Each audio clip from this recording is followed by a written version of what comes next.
Le grand rendez-vous de l'immobilier par Radio Imo et Capital, une émission présentée par Christine Lejoux et Sylvain Lévy-Valency.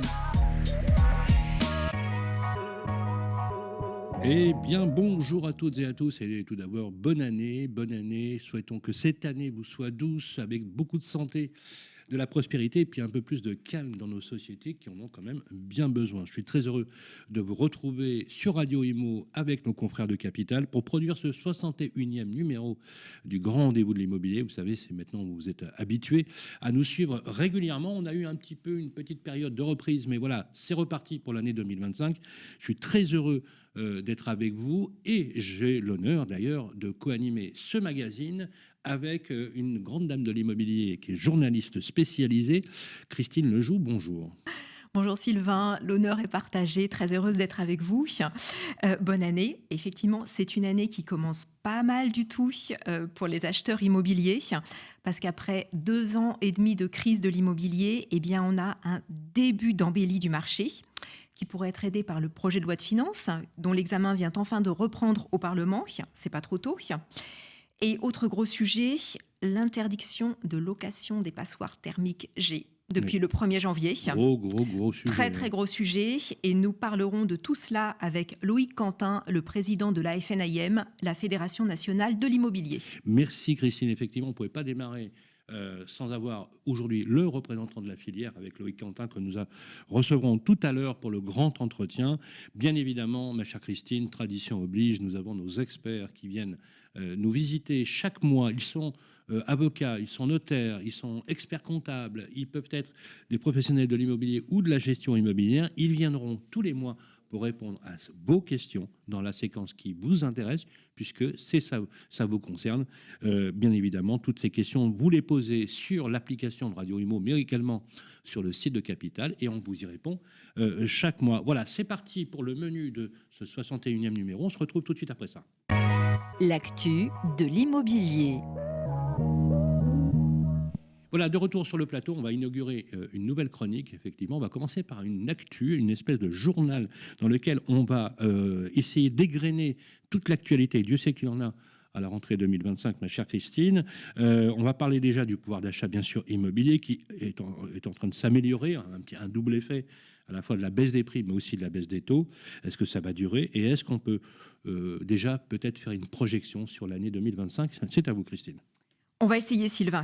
C'est vrai qu'après 2 ans et demi de crise immobilière, on a, en ce début 2025, un alignement des planètes plutôt favorable pour les acheteurs immobiliers, avec, comme vous l'avez dit, d'une part, une baisse des taux de crédit et de l'autre part, une baisse des prix. Les taux de crédit, on le rappelle, ils avaient quadruplé en seulement 2 ans, de début 2022 à fin 2023, ce qui avait obligé beaucoup d'acheteurs immobiliers à remettre leur projet d'achat à plus tard. Là, ça fait 1 an qu'ils baissent régulièrement les taux parce que l'inflation s'est calmée, parce que la Banque centrale européenne a baissé ses propres taux. Et là encore, en janvier, on a des taux toujours en baisse. Par exemple, sur la durée de crédit la plus courante, qui est 20 ans, vous avez à peu près un taux à 3,30%. Ça fait 1 point de moins par rapport à l'an dernier. Si vous avez un super dossier, Sylvain, avec des revenus corrects, un apport assez conséquent, les banques peuvent même vous proposer un taux un petit peu en dessous de 3%. Elles sont au taquet pour prêter parce qu'elles ont des objectifs commerciaux importants à remplir pour cette année. Parallèlement à cette baisse des taux, eh bien, vous avez une baisse des prix. Depuis 2 ans, alors on parle bien des prix des logements anciens, pas du logement neuf, mais depuis 2 ans, les prix de l'immobilier ancien ont chuté de 4% pour les appartements. Pour les maisons, c'est un petit peu plus, près de 6%. Tout simplement parce que les vendeurs ont fini par se faire une raison. Ils ont compris qu'ils ne pouvaient plus exiger des acquéreurs de payer des prix aussi élevés que quand les taux de crédit étaient à 1%. Du coup, quand on conjugue baisse des taux de crédit et baisse des prix, eh bien, on a des acheteurs qui, aujourd'hui, en moyenne, peuvent acheter 5 à 6 mètres carrés de plus qu'il y a 1 an. Dans certaines villes, c'est même à peu près 10 mètres carrés, donc ça fait une pièce en plus, sur la base d'une mensualité de crédit identique. Comme vous le disiez tout à l'heure, toute la question est de savoir combien de temps cet alignement favorable des planètes... Comment ça va durer Voilà, combien de temps ça va durer. Parce que si la baisse des taux engendre mécaniquement une hausse des prix, comme on l'a vu pendant les 10 dernières années, voilà. Ça va être compliqué. Et alors, cette baisse des taux, d'ailleurs, elle va durer combien de temps? Alors, pour l'instant, on a des courtiers en crédit immobilier qui sont plutôt optimistes. On a quand même une incertitude. C'est le taux auquel la France, elle, emprunte sur les marchés financiers auprès des investisseurs. notre situation politique étant ce qu'elle est, nos finances publiques étant ce qu'elles sont, on a ce taux d'emprunt de la France qui a pas mal monté ces dernières semaines, il flirte avec les 3,50. Et comme les banques se basent notamment sur ce taux pour déterminer les taux de crédit immobilier, certains courtiers commencent à se dire que la baisse des taux de crédit qu'on a vue régulièrement depuis un an, elle va peut-être se calmer. Quant à la baisse des prix, ça peut être un peu la même chose. Est-ce que le gros de la baisse des prix, il n'est pas déjà derrière nous ? Tout simplement parce que le marché commençant à reprendre, les gens commençant à acheter de nouveau des biens immobiliers, dans certaines villes, les prix commencent à remonter. Et on a par exemple le réseau d'agences immobilières Century 21 qui prédit une augmentation de 2 à 3% des prix des logements anciens en France cette année. Oui, alors on pourrait dire sur le principe que la baisse des prix n'est pas significative du style c'est 5, 10 ou 15%, mais les amis, on vous donne une moyenne nationale. Ça veut dire qu'il y a des régions, je prends par exemple le cas de Bordeaux ou de Lyon, qui ont été des villes, il faut le dire, un peu surcotées, avec une vraie spéculation immobilière sur les prix, c'est-à-dire une décorrélation entre le prix de l'immobilier et le revenu, de l'ordre de 15%, par exemple. Il n'était pas rare de voir des baisses, bien évidemment. Alors, on a un gros sujet, puisqu'on a bien compris pour les acheteurs comme pour les vendeurs que les couleurs recommencent un petit peu à briller. Faut espérer que ça dure, mais le marché locatif, aujourd'hui, c'est une véritable catastrophe. Je vous donne juste un chiffre, c'est 49% de locations en moins sur une année glissante dans les grandes métropoles. Bref, c'est une galère de trouver un logement en location, que ce soit côté investisseur ou locataire, Christine. Oui, le début d'année est beaucoup moins rose que du côté des acheteurs immobiliers.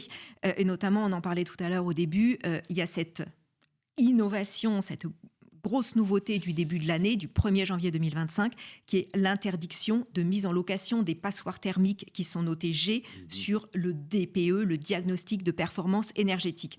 On va être très concret. Aujourd'hui, si vous êtes propriétaire bailleur d'un logement G, en janvier 2025, vous n'avez plus le droit de le mettre en location. Si vous avez déjà un locataire en place, pas de problème. Mais si la date anniversaire de votre bail arrive le 20 février, votre locataire peut vous dire « Dites donc, votre logement est léger, donc vous allez me baisser le loyer. » Ou alors, je vous emmène chez le juge pour avoir une injonction de travaux de rénovation énergétique à faire. Mais si par exemple, il faut reloger le locataire, c'est à la charge du propriétaire. Alors, ça c'est en débat. C'est effectivement un gros sujet. Et question travaux, c'est quand même compliqué parce que selon la FNAIM, le coût moyen pour rénover un logement noté G sur le DPE, c'est 40 000 euros. Ah, quand même. C'est 40 000 euros. Tout le monde ne peut pas se permettre ça, loin de là. Surtout qu'en plus, on a plein de petits propriétaires bailleurs qui n'ont pas forcément les moyens de le faire. Exactement. Et du coup, c'est pour ça que certains, et peut-être même beaucoup de ces petits propriétaires bailleurs, ne vont pas avoir d'autre solution que de vendre leur logement G, ce qui va réduire encore la taille d'un marché locatif qui a déjà diminué comme peau de chagrin ces 2 dernières années, sous l'effet de la crise immobilière, parce qu'il y a beaucoup de locataires qui auraient bien voulu devenir propriétaires, mais quand les taux étaient à plus de 4%, ils n'ont pas pu le faire, donc ils n'ont pas libéré leur logement, rétrécissant donc du coup le marché locatif. On a quand même un petit espoir dans une proposition de loi qui a été élaborée par 2 députés et qui doit permettre aux logements notés G situés en copropriété de déroger à cette interdiction de mise en location sous certaines conditions, notamment si le propriétaire peut prouver qu'il va faire des travaux de rénovation énergétique.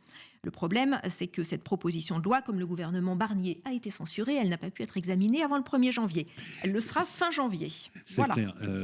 Vrai sujet. D'ailleurs, il y avait même l'élargissement du PTZ, etc., qui était en question. Enfin, toutes les mesures qui avaient été prises en place dans le gouvernement Barnier. Enfin, la bonne nouvelle du nouveau gouvernement Bayrou, c'est la reconduction de Valérie Létard qui, a priori, a bien compris... La ministre du Logement, tout à fait. Voilà, a bien compris le projet.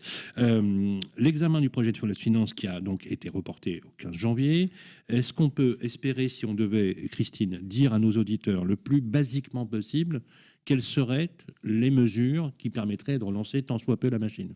Alors, vous en avez parlé. La principale, c'est l'élargissement du prêt à taux zéro. On le rappelle, c'est un prêt qui est réservé aux primo-accédants. Et puis ça a toujours très bien marché. Ça a toujours très bien marché. Le problème de ce prêt, c'est que l'année dernière, il a été recentré sur les appartements neufs. Les maisons individuelles neuves n'y sont plus éligibles. Et il a été recentré sur les zones qu'on appelle tendues, c'est-à-dire où la demande de logement est beaucoup plus forte que l'offre. Le non-sens absolu. Enfin, je veux dire, voilà, il était temps. Et du coup, donc c'était une mesure qui était portée par Michel Barnier et qui est reprise par François Bayrou dans le cadre du projet de loi de finances pour 2025, c'est d'élargir de nouveau ce prêt à taux zéro aux maisons et aux zones dites détendues. Ça, c'est vraiment la mesure qui est la plus importante. Oui, vraiment la mesure. Voilà, et qui est portée par Valérie Létard, la ministre du Logement. Et dont on sait d'ailleurs que c'est le mécanisme, avec bien sûr la combinaison des baisses des taux de crédit, qui permet de resolvabiliser la primo-accession, de regagner, effectivement, donc si on prend la baisse des taux qui regagne un peu de pouvoir d'achat, accompagné d'un prêt à taux zéro, je rappelle que le prêt à taux zéro, c'est peut-être aussi l'apport qui vous manque. C'est ça, l'apport, exactement. Pour pouvoir faire l'achat de votre bien, parce que c'est toujours extrêmement sécurisant d'acheter plutôt que de louer, hein, bien évidemment. Est-ce que nous avons d'autres mesures dans le pipe? On a une seconde mesure, là aussi, qui est voulue par la ministre du Logement, c'est l'exonération de droits de succession des donations faites aux enfants et petits-enfants pour l'achat d'un logement neuf dans la limite de 100 000 € pour une durée d'1 an.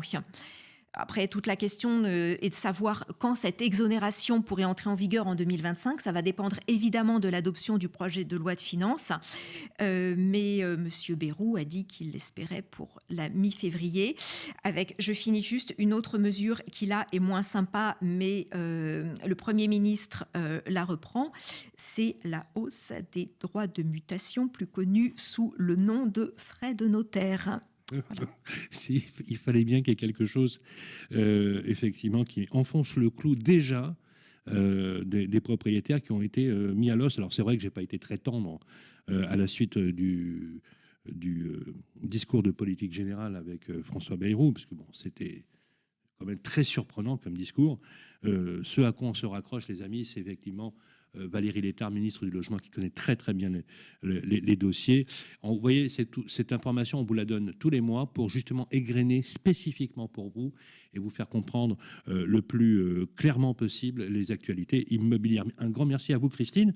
C'est le moment, on va se retrouver tout à l'heure avec la grande interview. On va attendre bien sûr beaucoup d'informations de la part du président de la FNAIM, la fédération qui est aujourd'hui la représentation de l'ensemble des métiers, syndic, copropriété, administration de biens et transactions. C'est Loïc Quentin qu'on va recevoir dans quelques instants. La grande interview. Bien, bonjour les amis, voilà, vous êtes toujours dans le 61e numéro du grand rendez-vous de l'immobilier qui a été revu et corrigé pour vous proposer un programme toujours au plus près de vos préoccupations. Je suis toujours bien sûr accompagné de Christine Lejoux. Merci Christine. Aujourd'hui, on a souhaité redémarrer ce rendez-vous du grand rendez-vous de l'immobilier avec la personne qui compte dans le paysage immobilier français puisqu'il est le président de la FNAIM. Il est avec nous sur le plateau. Soyez le bienvenu. Bonjour Loïc Quentin. Bonjour Sylvain, bonjour Christine. Merci d'être avec nous. La FNAIM, c'est la locomotive des professions immobilières. Je vous propose, mon cher Loïc, comme il sera désormais de tradition, que la première question vous soit posée par Christine Lejoux. Oui, Quentin, c'est bientôt le printemps. Le printemps, traditionnellement, c'est la grosse saison des achats dans l'immobilier.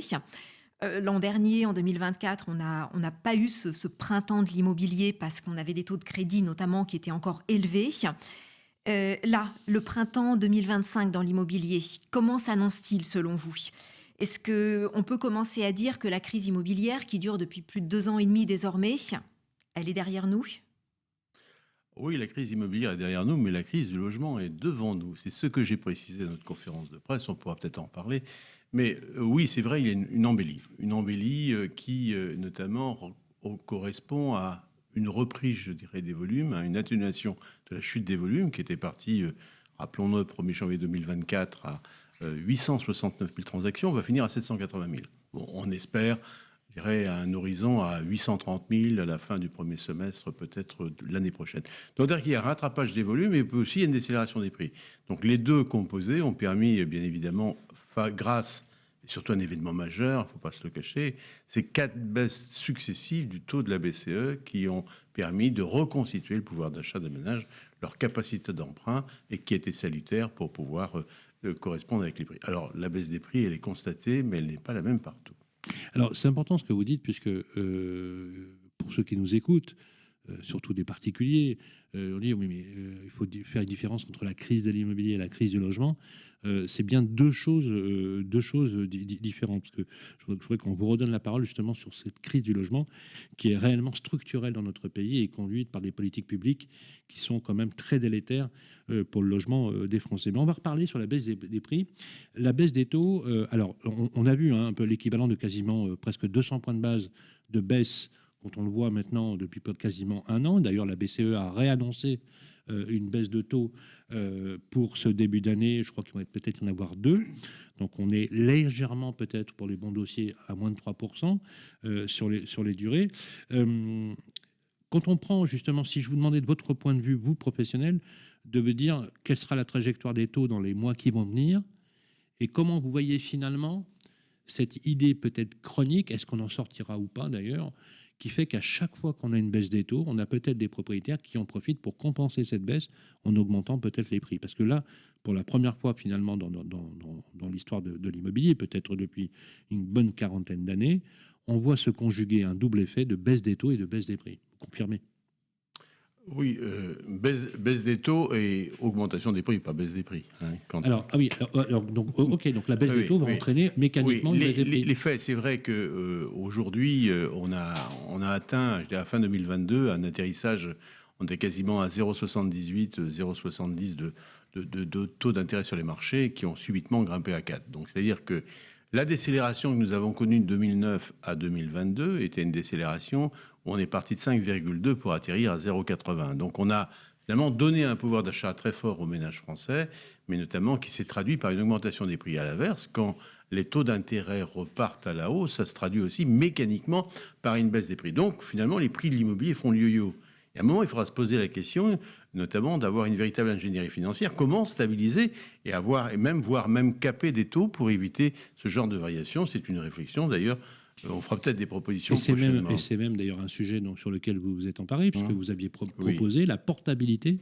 La portabilité, c'est autre chose, c'est permettre de conserver le même... La portabilité, ce qui est intéressant, c'est que ça permet de conserver les taux acquis. Ah, tout à fait, absolument. Je veux dire, si je prends juste l'exemple des taux qui étaient pratiqués il n'y a pas si longtemps que ça, on a l'impression que ça fait une éternité, mais qui était par exemple à moins de 2%. Par exemple, ça permettrait, lorsqu'aujourd'hui on est entre 3,20 ou 3,30...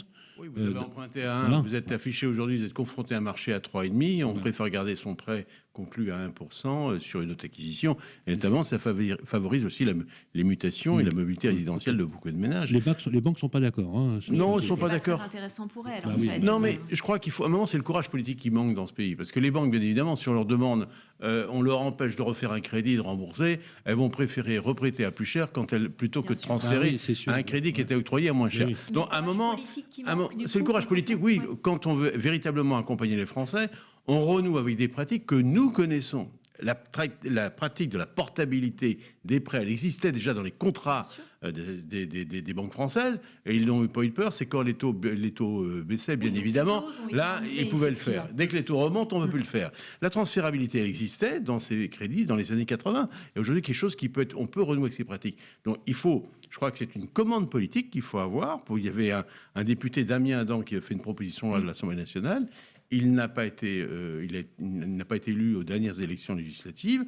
Ce projet de loi est en suspens et sera certainement repris. Moi, je vais tout faire pour que ce soit repris. Parce qu'il faut éviter, justement, nous ne sommes pas à l'abri d'une hausse des taux. Et vous l'avez dit, Sylvain, tout à l'heure, on espère encore 2 ou 3 baisses de la BCE et ce sera salutaire pour accompagner le pouvoir d'achat des ménages. Bien sûr. Mais nous ne sommes pas à l'abri d'une hausse des taux. À cause des taux d'emprunt à 10 ans de la France, c'est ça notamment qui vous Oui, fait aujourd'hui, dire les taux d'emprunt, les taux des OAT, les obligations émises par l'État pour ressourcer et refinancer le budget et le déficit de la France, on est à 3,50 aujourd'hui. Voilà. Et effectivement, on rappelle que les banques, pour former leur taux de crédit immobilier, elles se basent notamment sur ces taux d'emprunt à 10 ans de la France. Tout à fait. Il y a toujours une corrélation entre les taux des prêts immobiliers et les taux des OAT.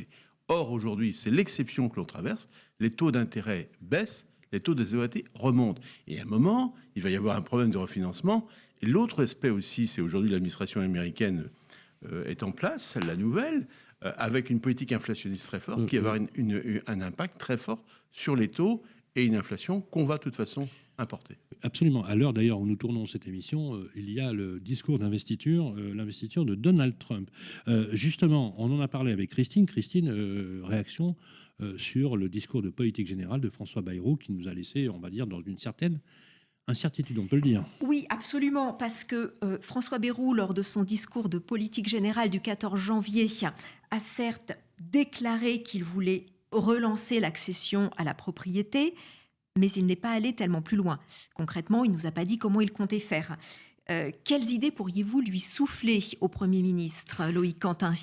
Alors moi, je dis que le discours du Premier ministre, c'est un discours de bonne intention, comme on a assisté à beaucoup de discours de politique générale, tous les candidats, tous les nouveaux premiers ministres. Je le trouve hyper politique, beaucoup le de... Quentin. Pourquoi ? Ah bon ? Oui, je veux dire, discours... classique, voilà, que l'on connaît. J'étais un peu plus nerveux à la réaction de Tonton, parce que franchement...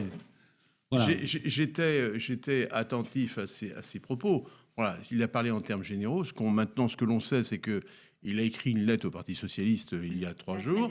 Et cette lettre-là prévoit que le prêt à taux zéro, qui était notamment prévu initialement, préalablement, sur le neuf et l'ancien pour toutes les catégories, ne se ramène plus qu'au neuf. Donc voilà, là c'est une grande déception, parce que s'il y a bien un parcours qu'il faut effectivement accompagner, c'est le parcours des Français avec l'accession, et le prêt à taux zéro est destiné vers les primo-excédents, vers ceux qui n'ont jamais... Que ce soit du neuf ou de l'ancien. Ou de l'ancien. Absolument. Mais si on ramène ça qu'à la portion concours du neuf, ce n'est pas entendable. Donc voilà, ça c'est une grande déception de ce côté-là.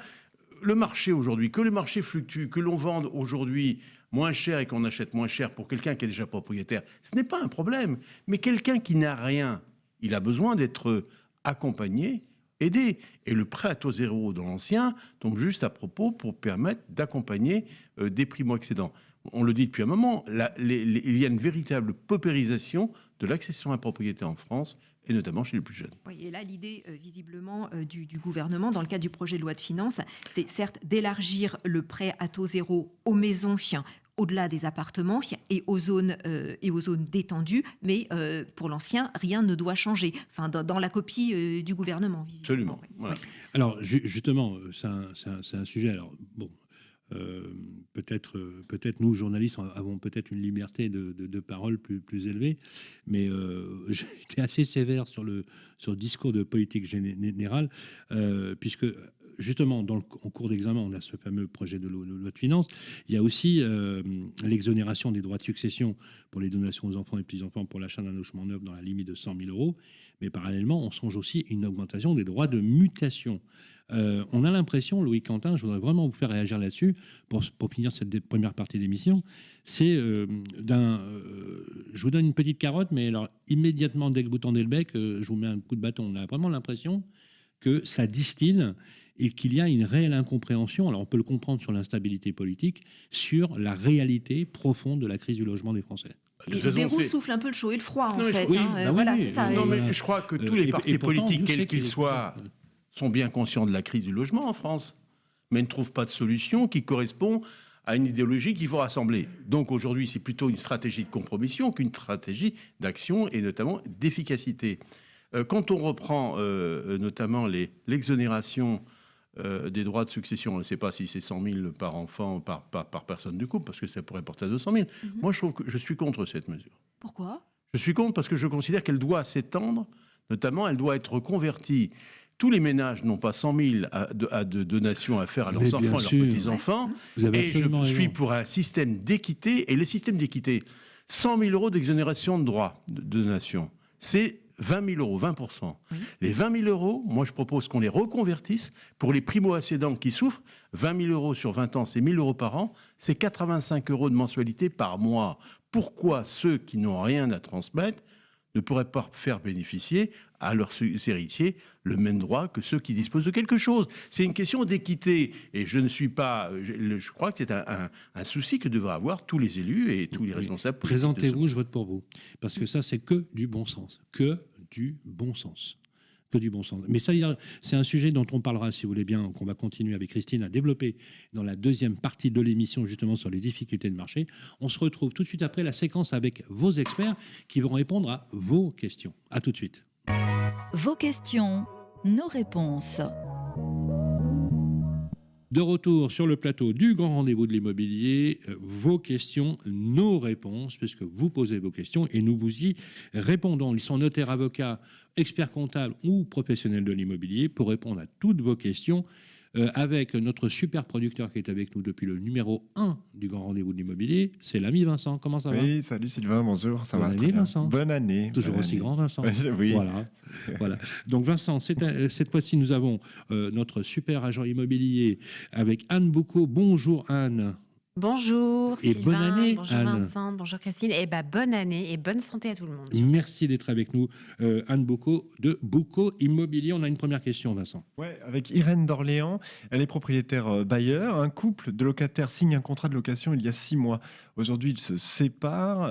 Chacun avertit de son côté Irène qu'il veut rester locataire du logement. Le hic, c'est que Madame n'a pas les revenus nécessaires et puis Monsieur est en délicatesse avec la justice. Irène, elle se demande est-ce qu'elle peut résilier le bail à ce moment-là ? Est-ce qu'elle le peut ?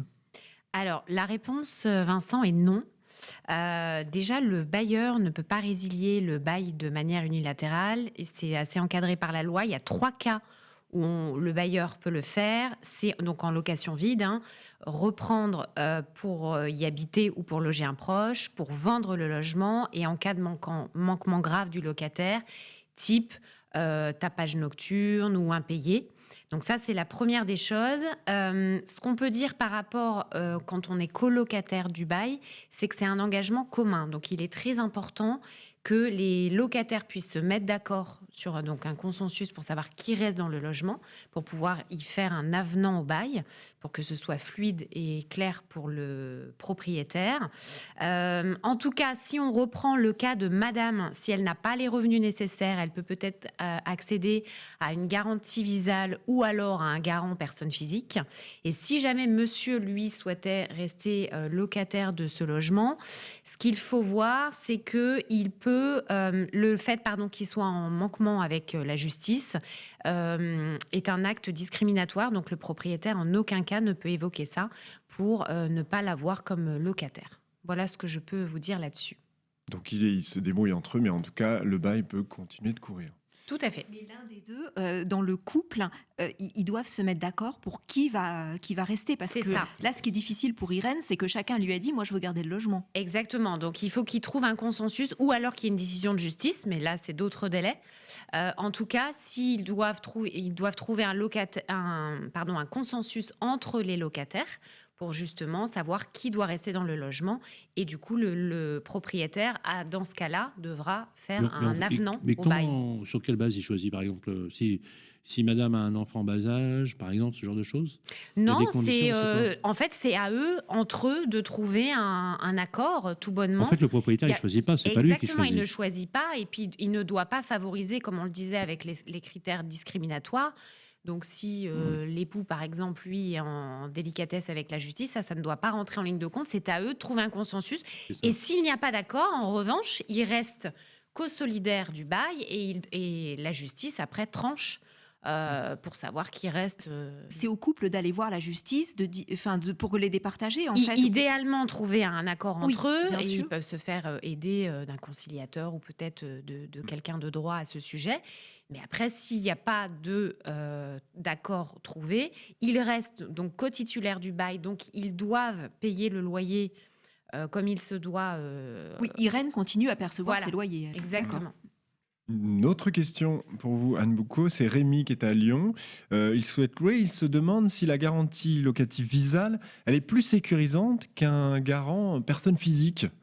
Pour C'est aller vers intéressant son- comme question, parce qu'elle revient hyper souvent. Ouais, Oui, ouais. tout à fait. C'est ce que j'allais dire. C'est une question très intéressante. Donc, la garantie Visale, déjà, on peut rappeler ce que c'est. Ouais, La bien garantie Visale, c'est un dispositif mis en place par Action Logement.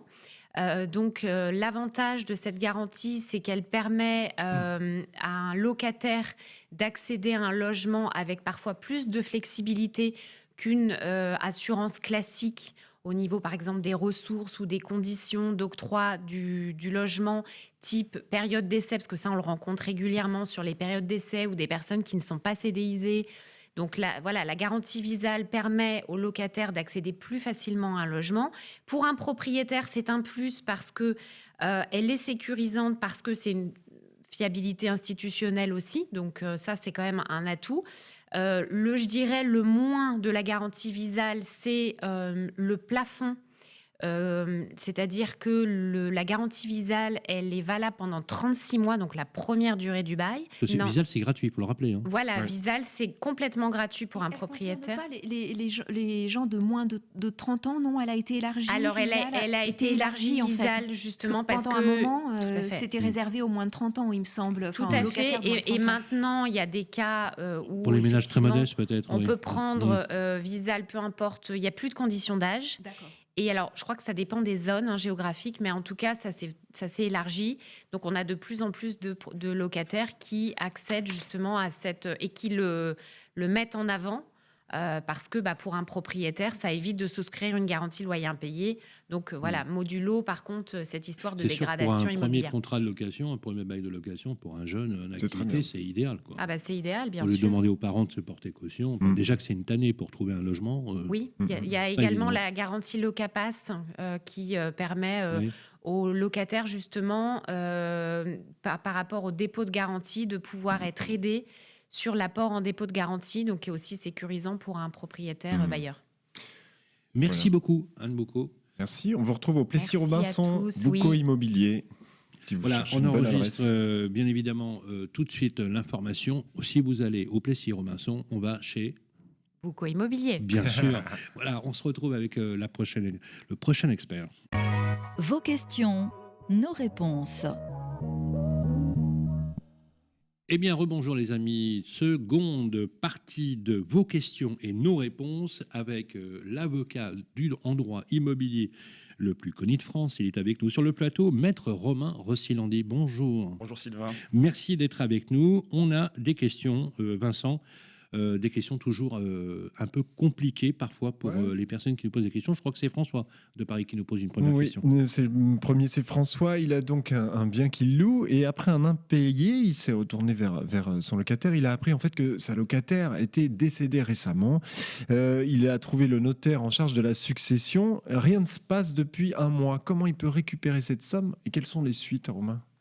Déjà, il a pas mal de chances de savoir Ah qu'il bon y a une succession et qu'il y a un notaire. Parce que parfois, le bailleur n'est même pas informé. C'est souvent par le hasard qu'il apprend qu'il y a le loyer qui ne tombe pas, il se renseigne, il ne sait pas qui sont les héritiers. Donc là, on sait qu'a priori, il y a des héritiers, qu'il y a donc un notaire qui a été désigné pour liquider la succession. Et donc la dette locative fait bien partie, évidemment, des dettes des héritiers. Ça aurait pu être différent si les héritiers refusent la succession.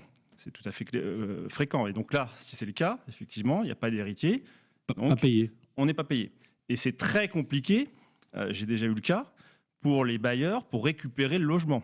Parce qu'on ne peut pas aller récupérer comme ça, changer les serrures et s'installer, c'est impossible. Donc quand il n'y a pas d'héritier désigné, il y a des procédures même particulières qu'on peut faire. On peut saisir le président du tribunal judiciaire c'est ce qu'on appelle les procédures des successions vacantes, faire désigner un curateur qui va représenter la succession. Et simplement, après plusieurs mois, on peut essayer de récupérer les clés. Ça prend un Ça temps prend infini. des mois et des mois. Donc c'est pour ça que votre auditeur, il a de la chance d'avoir eu l'information assez rapidement. Si je comprends bien, il n'y a qu'un mois d'arriéré de loyer. Ouais. Donc là, il faut se retourner contre les héritiers. Si les héritiers ne payent pas, parce qu'il faut récupérer les clés aussi. Ça, c'est pas toujours évident. Si les héritiers ne payent pas, il y a la procédure classique qu'on fait Mais devant le tribunal. il peut pas récupérer son bien comme ça. Ah non. Il faut qu'il ait quoi, Non. un titre de justice? Alors, Qu'il y ait une décision, il faut soit une décision du juge, évidemment, ça permet évidemment, mais pour l'avoir, il faut au moins 6 ou 8 mois minimum de procédure pour l'obtenir. Et encore, ça dépend de l'endroit où on se situe. Sinon, il y a quand même des procédures. Quand il y a un abandon de logement, ça c'est pareil aussi pour un locataire qui part à la cloche de bois, qui abandonne le logement. Le décès, c'est pareil. Il y a des procédures, la requête bétail, c'est un peu technique. On peut, par un huissier de justice, sommer l'occupant, donc le locataire ou, en l'occurrence là, les héritiers, de justifier qu'ils occupent le logement. Après un mois, ils n'ont pas répondu. On a une possibilité de faire une reprise du logement sans passer par le préfet et le concours de la force publique dont on parle souvent ici. C'est une affaire de plusieurs mois. Mais ça c'est une aussi, affaire quand de même. plusieurs mois, Oui. donc c'est vrai que on ne sait pas ça, parce que il y a un autre point aussi. C'est pour ça que la question est intéressante. Il se peut aussi qu'il y ait un des héritiers qui demande le transfert du bail à son profit. Et ça, la loi de 89 est assez précise.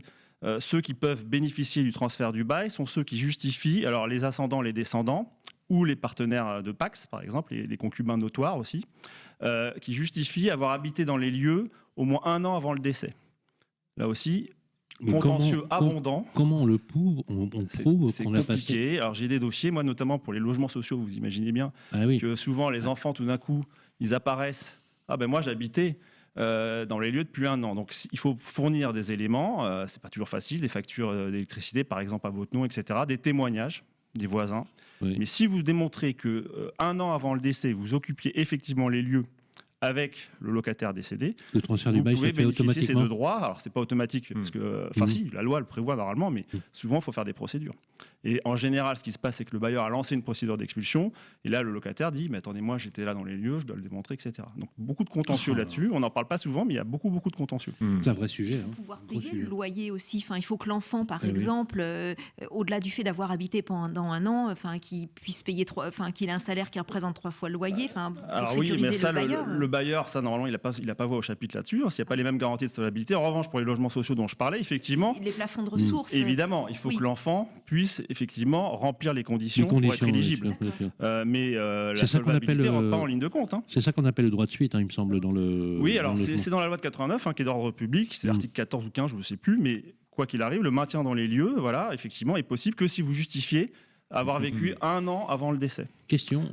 Et la 1 an, pas 3 ans. 3 Oui. ans avant, ça sert à rien. Imaginons que le bien il soit garanti en garantie de loyer impayé. Est-ce que l'assureur va payer les loyers impayés alors que le locataire, lui, est décédé et que ça dure 2-3 mois, par exemple? Alors c'est une bonne question, je pense que ça dépend des contrats. Probablement que le décès, je suis pas fou, les assureurs sont pas fous. Ils l'ont Le intégré. décès du locataire, à mon avis, doit être une exclusion, probablement. Alors c'est soit une exclusion, soit une inclusion. Ou alors il y a une éventuellement, inclusion, mais il y a une garantie à selon. Ouais, payer je en comprends. plus. Oui, certainement.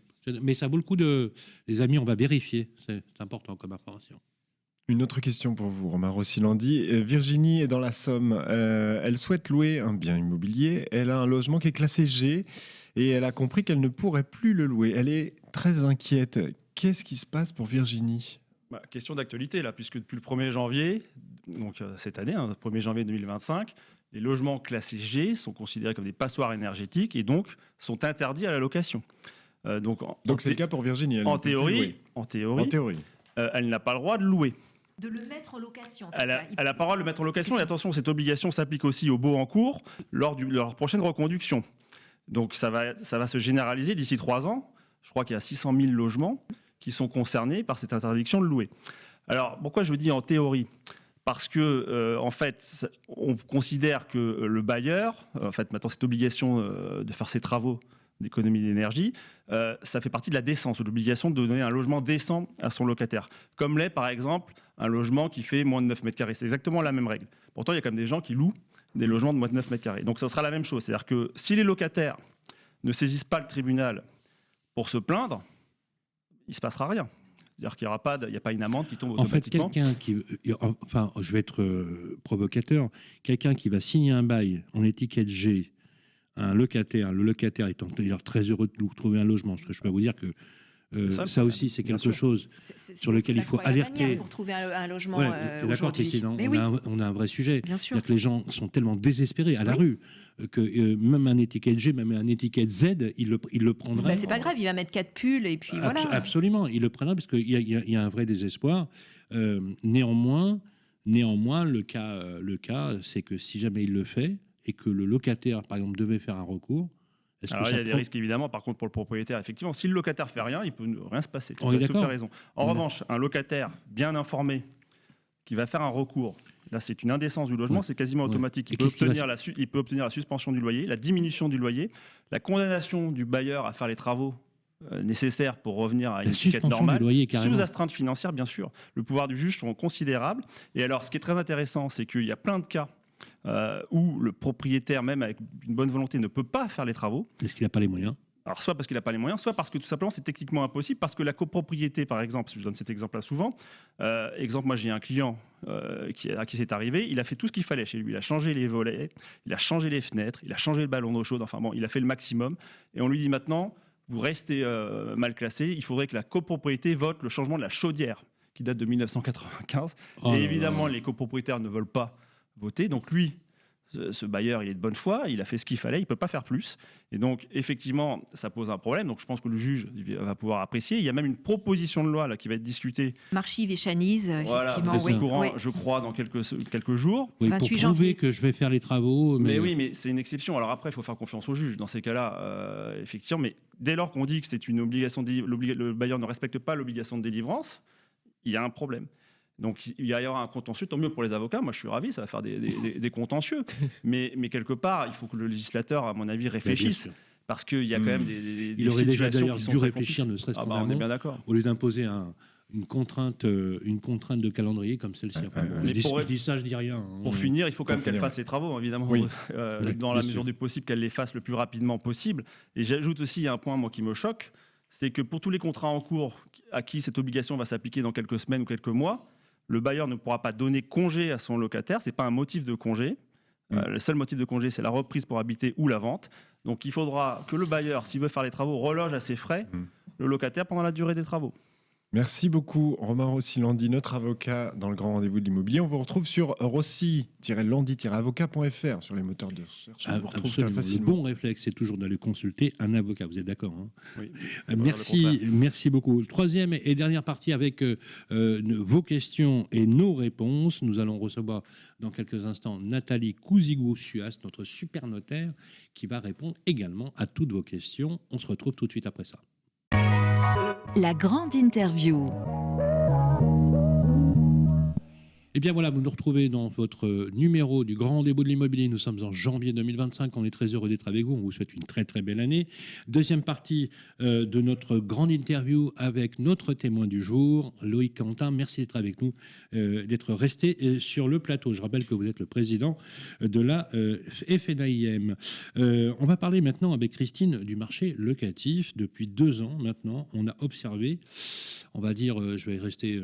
voilà, rétrécissement quasiment divisé par 2 du marché de la location, avec des ménages qui sont quasiment condamnés, on peut le dire, une assignation à résidence, à rester locataire, parce que problématique de rotation, hein, vous connaissez le système, les gens quittent leur location pour arriver à la primo-accession ou accéder à la propriété, plébiscitée par 87% des Français, je précise, donc ils sont très attachés au droit de propriété.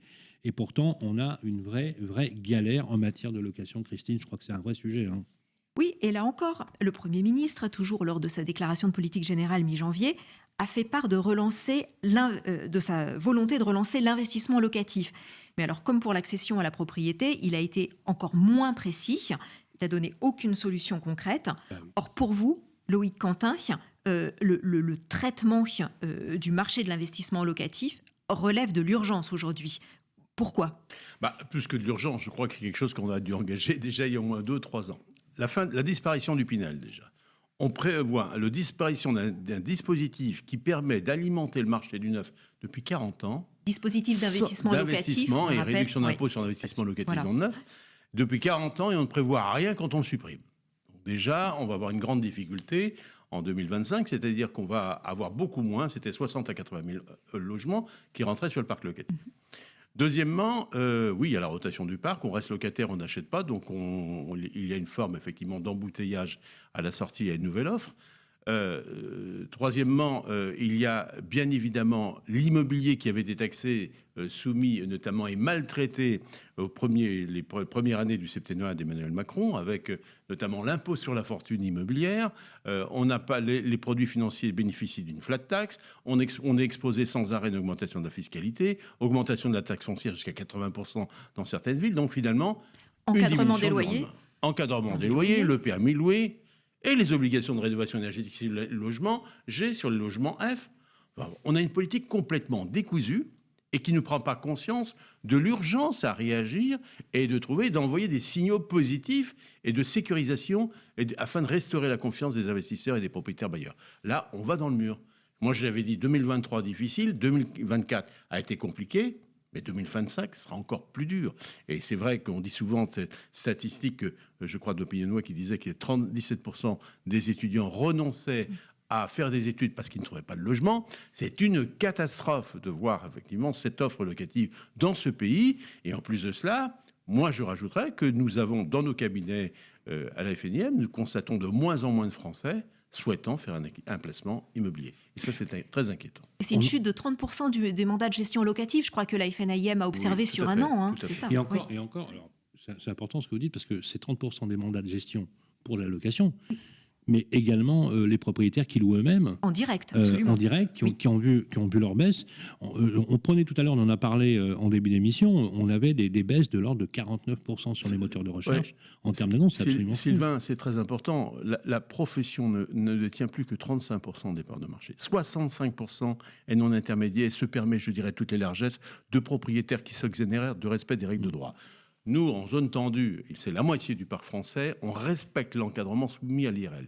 Quand je vois des enquêtes Indice de comme référence des loyers. l'a publié, je vous l'ai cité, Se Loger, Les Échos, en disant que les loyers augmentaient de 7% alors que l'IRL est plafonné à presque 2 fois moins, je me dis, que se passe-t-il dans ce pays ?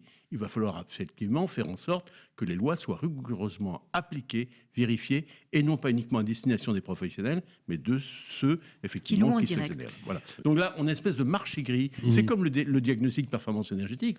Vous assistez à quelqu'un qui est interviewé dans la rue, il dit, mais moi, de toute façon, j'ai 500 demandes, je louerai, même s'il est léger. Alors, justement, On y vient. Justement, merci, vous me permettez de faire la transition. Vous avez raison quand vous le dites, parce que je rappelle juste comme ça, vous avez parlé de IRL, indice de réduction des loyers, de révision. De référence des loyers. De référence, pardon. Des loyers. Les amis, vous savez, quand vous mettez votre bien en gestion avec un professionnel, moi ça m'est arrivé aussi également, c'est parce que j'ai pas le temps de m'en occuper, que je connais pas bien le métier et que je préfère le faire passer par un professionnel. Mais il y a plus de pratiquement 70% d'entre vous qui le font directement et qui ne sont pas contrôlés, qui n'ont pas de caisse de garantie, qui n'ont pas tous les contrôles qu'on vous assène. Et surtout, vous ne prendriez jamais le risque, vous, Loïc Quentin, de déroger à cette règle. Alors justement, au 1er janvier 2025, je sais qu'on vous a posé 500 fois la question, c'est la 501e, on a l'interdiction de mise en location des passoires thermiques en étiquette G au 1er janvier. Ça y est, on est dans le moratoire. C'est au 1er janvier 2025. On sait, je voudrais vous poser combien il y a de logements en étiquette G selon vos statistiques, parce qu'il paraît que ça représente un chiffre très important. Et finalement, si on prend ce que vous dites tout à l'heure, que risquent les propriétaires directement s'ils continuent à louer des appartements en étiquette G, alors précisément qu'on a des gens tellement désespérés que même en étiquette Z, ils le loueraient? Alors, vous avez raison. Alors, aujourd'hui, on recense selon l'ADEME 577 000 logements classés G aujourd'hui, mais qui relèvent d'une extrapolation faite à partir des DPE déjà délivrés. Donc, c'est dans le parc locatif privé. Oui, c'est c'est une extrapolation. Oui, c'est-à-dire que merci nous, on d'avoir estime précisé. qu'il y a un peu plus que cela. Sur 5 millions de DPE délivrés, on fait l'extrapolation des G, notamment en copropriété, en monopropriété. Oui. Ce chiffre est juste? Depuis 2 ans, nous ne cessons de marteler, nous demandons aux législateurs qui ne les écoutent pas, qui ne retient et qui ne relèvent même pas. On a demandé que l'indécence énergétique, c'est-à-dire que finalement au 1er janvier 2025, les logements classés G ne soient frappés d'indécence que les logements classés G qui soient loués à compter du 1er janvier 2025. Les nouveaux baux à compter Voilà. de janvier. La rédaction de la loi 2025. climat-résilience, qui est une loi extrêmement mal écrite, qui n'a pas fait l'objet d'études d'impact, prévoit que sont indécents les logements loués au 1er janvier. Alors, ce qui expose tous les propriétaires de logements classés G notamment à cette notion d'indécence. Mais beaucoup d'entre eux ne le savent pas, parce qu'ils n'ont pas refait de DPE. Certains ont loué il y a 10 ans un DPE ancienne génération qui n'est pas le reflet de ce que l'on voit aujourd'hui. Et certains, bien évidemment, vont être, au fond, on demande un nouveau DPE et constate que le logement est classé G. Comme il est classé G, bien le locataire, puisque son logement est loué au 1er janvier, le locataire, lui, peut saisir le juge judiciaire, il fait un recours, il met une mise en demeure au propriétaire de faire les travaux ou de baisser le prix du loyer. Il saisit le juge judiciaire en matière d'indécence prend toujours la même décision. Il va sanctionner le propriétaire, le condamner à faire les travaux et réduire en tout ou partie le montant du loyer. Donc qu'est-ce qui se passe? On arrive finalement à une période où beaucoup de propriétaires nous demandent qu'est-ce qu'on fait? Écoutez, vous avez 2 solutions. Ou vous faites les travaux ou vous arbitrez votre patrimoine. Comment on fait les travaux? Si on est en condition de le faire, si on peut le faire, si 40 000 on a les euros moyens. selon C'est la l'estimation moyenne. de C'est FNAIM. la moyenne. C'est que la moyenne. C'est que la moyenne. Vous avez des maisons, par exemple, qui valent 150 000 euros. Je voyais le cas récemment d'un contribuable. Ouais, où il y a 60 000 euros de travaux. Et il y a genre. 120 000 euros de travaux. Mais non, mais là, J'ai une copropriété, moi, où il y a 260 000 euros de travaux. Ils sont 2 copropriétaires. C'est un petit immeuble vétus et on n'y arrivera pas. Donc finalement, ce sont des objectifs qui sont... Donc, il va falloir à un moment ou un autre composer avec ce dispositif. Là, nous sommes dans le classement G, mais prochainement, c'est les F qui arrivent en 1er janvier 2028. Alors, vous entendrez qu'il y a une loi qui est prévue à l'Assemblée nationale qui sera débattue le 28 janvier prochain, mais cette loi ne vise qu'à reporter et réécrire que l'indécence ne s'applique qu'au moment du renouvellement du bail de 3 ans, mais des baux renouvelés, il y en a tous les mois qui s'écoulent. Ce sont les députés Marchive et Chanis. Bastien Marchive et Inaki Echaniz, effectivement, qui portent cette proposition de loi qui arrive tard à cause de la censure du gouvernement Barnier. Rien ne va dans cette proposition de loi. En fait, elle est censée apporter des dérogations aux logements G situés en copropriété. Est-ce qu'il y a quand même des choses qui sont intéressantes là-dedans ? Qu'est-ce que vous lui reprochez concrètement ? Non, il y a 2 aspects dans cette loi Echaniz-Marchive. D'abord, je ferai une remarque. Je voudrais tacler quand même le député de Chanis, c'est que quand on porte une proposition de loi comme celle-ci, on évite de voter la motion de censure à l'Assemblée nationale la semaine dernière. Donc, je crois que c'est important. C'est une question, on est républicain, on ne l'est pas. Et donc, ça, c'est très important. Ce que vous dites, il a voté parce que le bloc avait donné l'instruction de voter. Quoi. Voilà, il a parti au Parti socialiste. Le Parti socialiste n'a pas voté, mais lui, il a voté. Oui. Le parti. Oui. Vous parlez de la motion de censure, première ou la Non, la semaine dernière. Ah oui, vous avez raison. Oui. Voilà. Donc, il a voté contre l'avis de son parti. Voilà. Donc cette loi, elle va permettre d'éviter l'indécence énergétique, mais notamment à compter du renouvellement du bail. Mais tous les baux qui arrivent en renouvellement, là, dans les 3 ans, sont confrontés au même problème de réalisation de travaux. Voilà pourquoi on avait dit que les baux conclus à compter du 1er janvier et éviter tous les renouvellements de baux. Mais ils seront quand même tous concernés par l'indécence. Deuxièmement, il y a un aménagement sur les copropriétés qui précise que l'indécence est suspendue dès lors que le syndicat des copropriétaires a confié une mission de maîtrise d'œuvre à un professionnel décidant de l'exécution de travaux dans un délai raisonnable, mon cher Sylvain. Qui n'est pas précisé, le délai raisonnable. On ne sait pas ce que c'est qu'un délai raisonnable. Voilà, de toute façon, avec les politiques, on est plutôt dans le flou artistique. On va essayer de finir sur peut-être une bonne note. Parce que finalement, laisser les professionnels travailler, eux ont déjà les solutions. On avait cru d'ailleurs comprendre que, et Valérie Létard l'a annoncé, les travaux sur le fameux statut du bailleur privé. Alors, on va essayer d'être le plus positif possible. Ça va pas être évident en ce qui me concerne. Est-ce que vous y croyez ? Et elle a parlé d'une mission qu'elle va lancer. Oui, une mission. Voilà. Alors, énième mission, énième commission, une commission, effectivement, vous avez raison, une commission à la charger quelqu'un du Parlement pour justement essayer de réfléchir sur la question. Alors que tout est fait, parce que les études d'impact ont été faites, les éléments. Voilà, j'aimerais avoir, pour conclure cette grand entretien, et merci à vous, Loïc Cantien, d'y avoir participé, qu'est-ce que vous pourriez nous dire sur ce point-là et sur quoi finalement, on peut redonner envie aux Français de croire encore à l'immobilier. Alors, je crois que le statut du bailleur privé, on entend parler partout. Même Emmanuel Macron en a parlé, donc ce n'est pas nouveau. Et c'est une proposition de la FNM qui remonte à 14 ans. Donc, on connaît bien cette question-là. Donc, ce n'est pas uniquement le statut du bailleur privé. Je crois que c'est la conjonction de 2 choses. C'est à la fois, finalement, diminuer les contraintes qui pèsent sur les propriétaires bailleurs, améliorer la fiscalité de la détention immobilière et une offre locative pour leur permettre d'avoir envie d'investir ce secteur. Je crois que, mais là, les discussions vont être quand même assez âpres. On est dans un moment où nous n'avons plus les moyens d'une politique qui serait nécessaire. Je crois qu'aujourd'hui, ce que l'on constate, c'est que plus ça va, plus il y a de réglementations qui pèsent sur le propriétaire bailleur. Et c'est à ce titre-là, restaurer une confiance passe aussi par un aménagement à la fois de la rentabilité, de la fiscalité et à la fois des règles qui encourent et qui encadrent le secteur locatif. Concrètement, ce statut du bailleur privé, longtemps vous avez parlé ça pourrait prendre la forme d'un amortissement, c'est ça ? Amortissement haut, je vais vous dire un exemple très simple. Oui. Vous savez, en 1985, les propriétaires bailleurs disposaient encore de 35% d'abattement sur le revenu locatif avant déduction des autres postes de dépenses.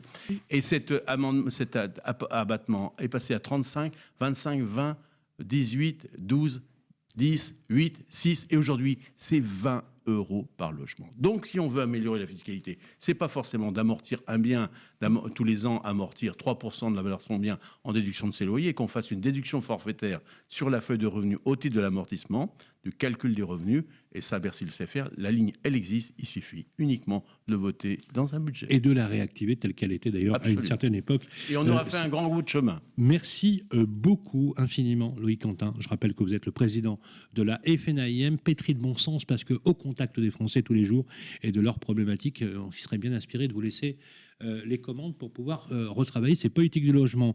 Voilà, et on va bientôt se quitter. On se retrouve tout de suite après ça. Vos questions, nos réponses.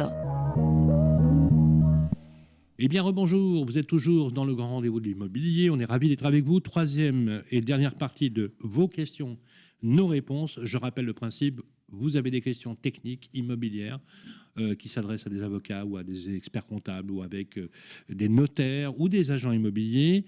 Nos experts sont là pour vous y répondre et nous avons de la chance puisque nous avons la notaire qu'il nous faut ici sur le plateau, c'est Nathalie Cousigou-Suas. Bonjour Nathalie. Bonjour à tous. Merci Moi aussi, et bonne j'ai année. la chance d'être là. Bonne année à tous. Merci d'être avec nous. L'ami Vincent, on a une question sur les plus-values, je crois, me semble-t-il, avec Nathalie qui nous pose cette question. Non, Nathalie, elle est face à vous, Sylvain. C'est Mais ça Josiane peut être d'Ambresse. aussi Nathalie qui répond à une Nathalie. Oui, pardon, excusez-moi. Pardonnez-moi. Nathalie, peut-être. C'est Josiane qui est à Brest, là, qui nous pose la question. Ah, c'est une Brestoise. Oui, une Oui, Brestoise. une Brestoise. Elle va payer 22 000 euros de plus-value sur la vente de sa résidence secondaire. Elle se demandait sur quel article de loi elle peut se fonder pour déduire de cette somme les travaux qu'elle a réalisés elle-même, pas par un professionnel, Ah oui. mais qu'elle a réalisés elle-même dans cette maison. Comment elle fait ? À notre pauvre auditrice brestoise. Alors, ce qu'il faut savoir, c'est qu'elle va avoir du mal à déduire ses travaux. Pourquoi ? Parce qu'en fait, ce qu'il faut indiquer, c'est qu'en dehors de la résidence principale, lorsque vous vendez un bien qui vous appartient depuis moins de 30 ans, eh bien, il y a éventuellement un impôt de plus-value à faire sur le profit que vous retirez de la vente par rapport au prix d'acquisition. Donc, la plus-value, clairement, qu'est-ce que c'est ? Je le vends 100, je l'ai acheté 80, la plus-value, c'est 20. Sauf qu'il y a effectivement un système de dégrèvement et de revalorisation selon la durée de détention, puisqu'on a vu au bout de 30 ans, ça s'efface. D'accord ? Donc l'idée, c'est qu'au prix d'achat, on puisse gonfler le prix d'achat pour diminuer le gap par rapport, en fait, au repris de vente. Donc qu'est-ce que peut faire notre Brestoise ? Eh bien, en fait, c'est l'article... quatrièmement, grand 2 du 150 VB du Code général des impôts. Quatrièmement, grand 2 de l'article 150 VB du Code général des impôts, qui dit qu'en fait, sont prises en compte uniquement pour modifier, donc pour gonfler le prix d'acquisition, que les factures d'entrepreneur d'une entreprise. C'est-à-dire que tous les travaux qu'a fait notre auditrice, si c'est elle qui l'a fait ou qui les a fait faites par un tiers, ça ne fonctionnera pas. Même, tenez-vous bien, si elle a été acheter des matériaux avec ses propres deniers et qu'elle a confié, elle a les factures de matériaux, Christine, et qu'elle a confié effectivement la rénovation de la maison à une entreprise, et ben on pourra déduire uniquement le coût de la main-d'œuvre et non pas des coûts des matériaux. Donc uniquement facture d'entreprise. Pour autant, est-ce entièrement perdu ? Ce qu'il faut savoir, c'est qu'il y a un forfait de 15%. Si vous détenez le bien depuis plus de 5 ans, ce fameux délai de 5 ans, bah vous pouvez rajouter au prix d'achat 15% du prix d'achat. D'accord. Donc, elle a que ça à faire. C'est tout, mais c'est pour la plupart du temps, cher Vincent, moi, je m'aperçois quand mes clients m'apportent des factures, eh ben, c'est pas idiot parce que souvent, c'est même supérieur aux travaux qu'ont pu faire nos clients. Mais là, effectivement, s'il y a une grosse rénovation, une grosse reconstruction, il est fort à parier que ça sera bien supérieur au forfait de 15%. Si on a 5 ans de détention minimum, c'est automatique C'est automatique. Vous pouvez vous en prévaloir automatiquement, même si vous avez C'est en pourcentage du bien. Voilà, c'est-à-dire que vous prenez votre prix d'achat, vous rajoutez 15% au prix d'achat. 4. Voilà, 15. 15%. Plus la durée de détention augmente, plus pourcentage augmente. Non, pas du tout, Christine. Le pourcentage, il est fixé une fois pour toutes au bout de 5 ans. En revanche, la plus-value retraitée par date anniversaire de détention, date anniversaire chez votre notaire Quand on dit d'achat. 15%, Nathalie, est-ce que c'est 15% par rapport au prix où j'ai acheté ou 15% au prix où je vais le vendre ? C'est 15% par rapport au prix d'achat. D'achat. Puisqu'en fait, l'idée, c'est de retraiter le prix d'achat par rapport au prix de vente pour minimiser en fait ce gap. Donc on peut rajouter à ce prix d'achat les frais dits de notaire, la commission d'agence si c'est bien sûr l'acheteur qui l'a payé, et ce fameux forfait de 15% dès lors qu'on le détient depuis plus de 5 ans. Oui. Si bien sûr ce n'est pas sa résidence principale. Alors, j'ai acheté 100, je l'ai revendu 140. Donc je Je rajoute. fais 100 plus 15. Voilà, Ça fait quasiment, 115. on va dire presque 120. 115, vous Et- rajoutez les frais de mutation. Ah, on peut On rajouter. rajoute les frais dits de notaire, les frais de mutation, la commission d'agence. Ah, mais on Donc, peut- vous voyez, là, on je peut l'ai s'en acheté. Ça tirer, réduit bien le gap. Ah oui, Voilà, ça ça réduit. réduit le Ouais, gap, ouais, plus on peut un s'en tirer. retraitement. Hein. Intéressant. Alors, retraite. sachez néanmoins que si notre C'est le notaire qui fait tout ça. hein. Bien On- sûr, on- maintenant c'est prélevé sur le prix de vente parce qu'effectivement, comme ça, c'est tout bénéfice pour notre cher trésor public puisque effectivement c'est prélevé à la source. Et automatiquement, les contribuables n'ont pas à faire cette déclaration l'année d'avant, C'est comme sûr. c'était le cas. Donc là, c'est prélevé à la source. Notons que si notre auditrice brestoise, elle n'a pas été propriétaire de sa résidence principale depuis, si elle n'a pas vendu sa résidence principale depuis moins de 4 ans, eh bien, elle pourrait éventuellement, chez son notaire, à l'occasion de la vente, prendre l'engagement dans les 2 ans de racheter une résidence principale. Et comme ça, elle est exonérée de la plus-value au prorata des sommes réinvesties dans son achat de résidence principale. Donc, mais là, effectivement, si notre brestoise, elle est déjà propriétaire de sa résidence principale, qu'elle ne compte pas vendre ou qu'elle n'a pas vendu il y a moins de 4 ans, plus de 4 ans, là, elle aura ses 22 000 € de plus-value. Donc, il n'y a guère que le forfait de 15%. C'est déjà ça. Eh bien, ça, c'est hyper important parce que c'est prosaïque. Je peux vous dire que ça doit certainement vous parler. On a un problème, je me semble-t-il, de mitoyenneté d'un mur. Ouais, ça se passe à Grenoble. C'est Marc qui nous écrit sur le groupe Facebook, le Club des Proprios. Vous pouvez poser aussi vos questions. Son voisin a construit un mur à la limite de nos 2 propriétés, nous dit-il. Puis-je l'obliger à crépir la partie du mur qui donne sur mon jardin, car le béton est apparent. On voit bien le problème. Un nouveau mur qui apparaît, c'est Ah oui. moche, il y a du béton. Ah, ben c'est moche. Qu'est-ce qu'on fait? À qui est le mur? Qui doit faire quoi? C'est un Le peu la question de crépi Marc. au pays Alors, de crépi Stendhal. côté voisin. hein. De son côté, à notre auditeur. De ouais, son ouais, ouais. côté, c'est le crépi au pays de Stendhal. Stendhal était de Grenoble. Donc en fait, qu'est-ce que c'est que la mitoyenneté? Rappelons pour nos auditeurs, c'est un mur en fait qui appartient en indivision aux 2, puisque la mitoyenneté, c'est un mur qui, effectivement, sépare la limite de 2 propriétés qui appartiennent à 2 propriétaires différents. C'est pas forcément un mur. C'est ça peut pas être une forcément haie. un mur, ça peut être une haie, ça peut être une Un clôture. grillage, une clôture. Ça peut être un grillage, Mm. tout parfaitement. Donc là, effectivement, normalement, le principe de la mitoyenneté, c'est pas une servitude. Si vraiment le mur appartient aux 2, normalement, il y a une présomption de mitoyenneté dès lors que le mur est à cheval sur les 2 propriétés.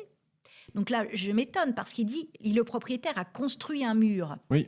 Donc, est-ce que c'est sur sa limite séparative ou c'est sur la limite des 2? Auquel cas, sinon, c'est pas mitoyen. Il faut que ce soit sur la limite. Oui. Enfin Bonne bref, question. admettons que ce soit un mur mitoyen. Ouais. Eh bien, dans ces cas-là, il y a un arrêt. Je vais jouer ma mémoire. La 3e chambre civile de la Cour de cassation, vous voyez, il a fallu aller jusqu'à l'organe, aller faire des appels et des pourvois, qui a décidé qu'on n'était pas obligé, on ne pouvait pas obliger le copropriétaire, effectivement, à enduire son mur. Ce qu'on doit l'obliger à faire, c'est à entretenir, pour pas qu'il se casse la figure, à l'entretenir. Et ce que dit le Code civil, c'est que c'est partagé par moitié. c'est pas grave. S'il est moche, malheureusement, tant pis. Donc, dites-vous bien que, vous savez, la sagesse populaire, elle est toujours de très bons conseils. Un long procès vaut mieux est pire qu'un bon arrangement. C'est-à-dire qu'il faut aller voir son voisin, qu'un mauvais arrangement. Il faut aller voir son voisin, essayer de se concilier, sinon faire une conciliation justice. Mais on ne peut pas obliger son voisin à crépir son mur. La Cour de cassation en a décidé ainsi.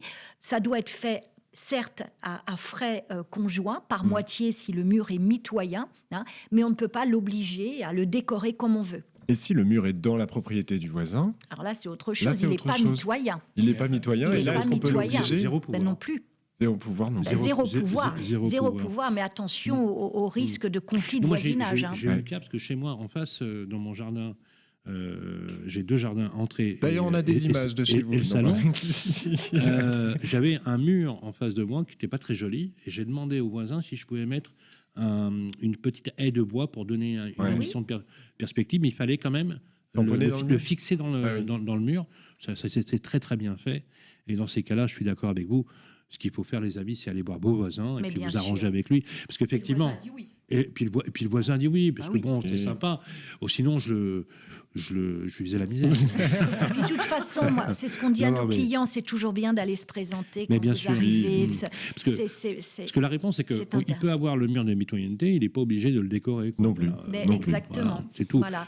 Donc, Et en bonne revanche, entente, on peut Maintenant, si qu'obliger à lui, des il veut le travaux faire de son urgents. côté, il veut crépir de son côté, il peut, du coup. Mais bien sûr, Bien tout sûr. Oui. à fait. fait ce qu'il Bien veut. sûr, Oui. il fait ce qu'il veut sur son Voilà. mur. Ce qu'il faut, c'est l'entretenir et à frais communs. Ce qu'on pourrait l'obliger à faire Bien sûr. éventuellement, c'est des travaux urgents. Mais là encore, il faudrait l'obliger. La contrainte par corps n'existe plus depuis 1848. Donc, il faudrait là encore aller au tribunal. Donc, toujours essayer de trouver une solution. À l'amiable. Merci beaucoup, Nathalie Couzigou-Suez. Je rappelle que vous êtes notre experte notaire. J'espère que vous reviendrez très, très vite Ah, mais avec plaisir. C'est toujours un sur plaisir. notre plateau. En attendant, on vous retrouve sur votre étude qui se trouve à Paris, dans le 5e arrondissement.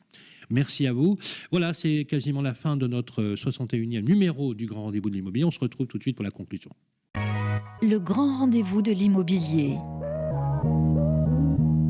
Eh bien voilà les amis, il est temps de se quitter. Premier numéro du Grand Rendez-vous de l'Immobilier revu pour vous en 2025. On va se retrouver le mois prochain. Merci Christine pour notre première émission. On va se retrouver le mois prochain également. Absolument, merci Sylvain, merci à toutes, merci à tous.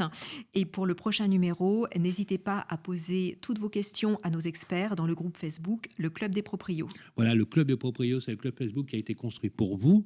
Vous connectez avec votre compte Facebook, vous posez la question et on y répondra justement. Voilà, ce sont vos questions et on vous apportera nos réponses. Voilà, le mois prochain dans le nouveau numéro, toujours avec des décryptages de l'actualité. Et Dieu sait qu'il y en a en ce début d'année. D'ici là, vous prenez soin de vous et on se retrouve toutes et tous sur Radio Imo et bien sûr sur Capital au mois prochain. C'était le grand rendez-vous de l'immobilier, une émission présentée par Radio Imo et Capital, à retrouver en podcast sur toutes les plateformes de streaming.